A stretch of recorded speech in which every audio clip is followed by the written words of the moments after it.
RC Pro-Am is a genuinely fun game. It was made by Rare, who later would go on to do awesome things. In it, you race around little circuits, and you just have to beat the other 3 players. A 4th place finish causes you a loss, and a 3rd place finish or higher will grant you a trophy and move you on. It's like the view you would have if you were playing with an RC, a remote control car.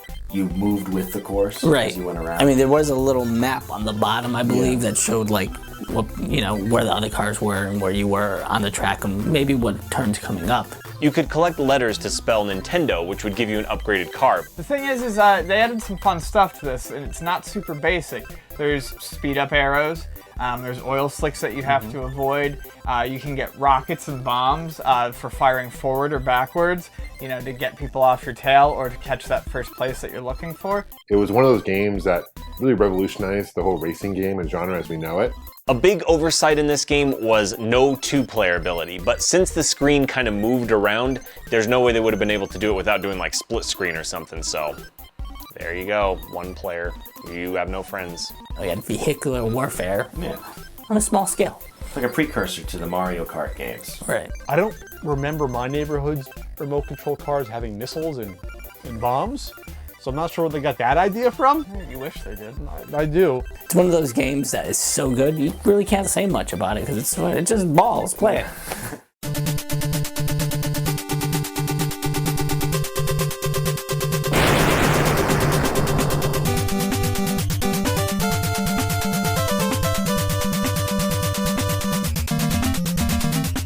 Blaster Master is a really interesting entry on the NES. It's multiple genres just compacted into one. The plot inexplicably involves the main character Jason following his pet frog Fred through a hole. A guy named Jason who is riding in the Sophia tank car thing. I've heard of people naming their vehicles before, but your tank is called Sophia the Third. What a name. In Blaster Master, you maneuver side-scrolling levels in your tank, and the tank can aim up and down, and it can jump, and these are fairly standard platforming segments.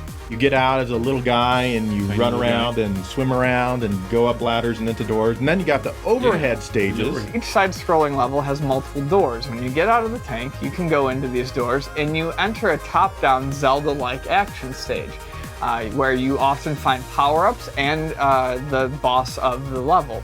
Blaster Master was also very much a non-linear game like Metroid. I mean, a huge sprawling world that you could get lost in, literally.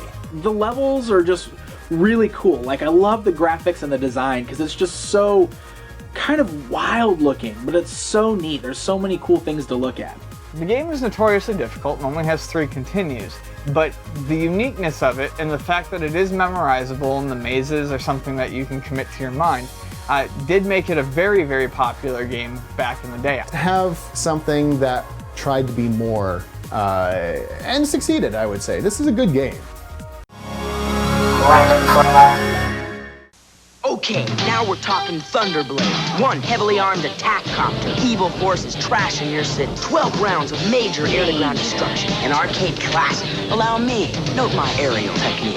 Hey, guys, come on, you'll get your turn. Thunderblade, just one of 70 games from Sega. And now look for the incredible Fantasy Star. Sega, major fun and games.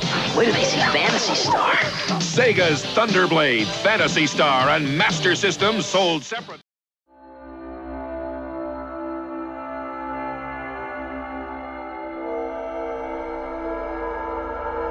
So Wasteland is this post-apocalyptic RPG that came out in 1988, and it's groundbreaking in a few ways. It's one of the first games to have a real persistent world. It took 5 years to develop the game. That's a long time back then. The story was so deep and there was so much text in the game that you can't actually get most of it through playing the game. Programming space in Wasteland was so maxed out that they actually printed some of the dialogue that you had to read on paper, so it would reference, hey, go look this part up now. So many things just relied on magic and swords, and here you have post-apocalyptic hunters and raiders and things like that, and it's an exciting new world to explore. Interestingly, NPCs could join the team and could also temporarily refuse to do things you asked them to do. It really, really set the tone for so much that came afterwards. Definitely influenced other games down the line. I think Fallout in particular is influenced from or by Wasteland, and not just in the setting, but in the way that it's very open. You know what's hard to find usually in the Wasteland? Nice socks, surprisingly. Mm-hmm.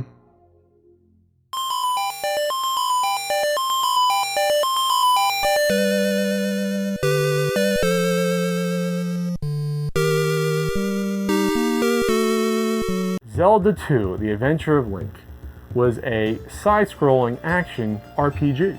Ganon's minions are trying to kill you so they can sprinkle your blood on the ashes of Ganon and make him come back to life. So when you die, you see the silhouette of Ganon laughing, and you hear him laughing. It scared the crap out of me as a kid. Scared the crap out of it still scares me. The Overworld Map is what you use to move around between villages and different palaces in Zelda, and in that way it resembled the first, the original game in the series. But all the towns, all the palaces were side-scrolling. I always preferred the top-down perspective of Zelda, and I think it was really hard for me to get used to the new side-scrolling levels on here. You had a magic meter, you could actually level up, walk around in town and talk to NPCs, so it was very much like an RPG. Basically, you gain experience points, and you can use those experience points to increase your health, your magic, or your attack power. You also can gain magic spells along the way. Going to a village, you meet a wizard who would give you a new spell to use, and these spells are very useful. They could make you stronger. They could turn you into a fairy. It's an oddball in the series, but I really enjoy it. It is a hard game. It's probably one of the hardest games in the series, I would say. The game gets so hard so early. Like the first stage is not too hard, but then right after that comes Death Mountain, and it's the hardest friggin' part of the whole game. The battle in Zelda 2 was very challenging, especially the Iron Knuckles. Like, it took forever to beat them because they'd block every time you'd stab at them. It took forever. The fleshed out combat added with the fact that you could get spells and that you had experience points really makes this the most RPG-like Zelda that they've ever made. I remember at the time when it was released, it was a badge of honor for people to say what they've gotten to or whether they beat it or where they, because it was so tough. Yeah. It was Nintendo hard. Just like the original, the sequel has a really great soundtrack that's just about as memorable as the first. When these games came out, we only had one prior game. These just seemed like natural evolutions. Now that we have a whole lineage of games that play more similarly to first entries in the series or whatever, it's easy for someone to look back and knock these games. Even though this game was so different and people like me didn't really give it a chance at the time, I'd kind of like to see Nintendo give this another shot. I think it'd be neat to see a new Zelda game done in a side-scrolling style.